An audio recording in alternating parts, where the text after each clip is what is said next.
যখন আপনি কোরআন তেলাওয়াত করেন তখন মনে করবেন যে আল্লাহ তাআলার সঙ্গে আপনার ডিরেক্ট কথোপকথন হচ্ছে। আল্লাহ তাআলা ডিরেক্ট আপনাকে বলছেন আর আপনি অনুধাবন করতেছেন। ঠিক যখন আপনি নামাজ আদায় করবেন 5 ওয়াক্ত সালাতের সময় আপনি ঠিক এরকমটাই মনে করবেন যে আপনি ডিরেক্ট আল্লাহ তাআলার কুদরতি পায়ে সেজদা দিচ্ছেন। আল্লাহ তাআলা বসে আছেন সামনে আপনি ডিরেক্ট আল্লাহ তাআলার কুদরতি পায়ে সেজদা দিচ্ছেন। আল্লাহ তাআলার সঙ্গে আপনার ডিরেক্ট সাক্ষাৎ হচ্ছে। আর আল্লাহ তাআলার সবচেয়ে প্রিয় জিনিসটি হচ্ছে আল্লাহ তাআলাকে সেজদা করা।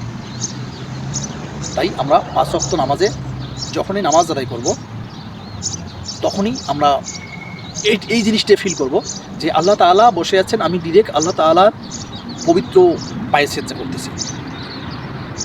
তাহলে আপনার সেই কোরআন তেলাওয়াত এবং সেই 5 ওয়াক্ত নামাজ গ্রহণযোগ্যতা বেশি পাবে সৃষ্টিকর্তার কাছে। আর কোরআন তেলাওয়াত এবং 5 ওয়াক্ত নামাজ আদায় করার এটি হচ্ছে সবচেয়ে উত্তম পন্থা।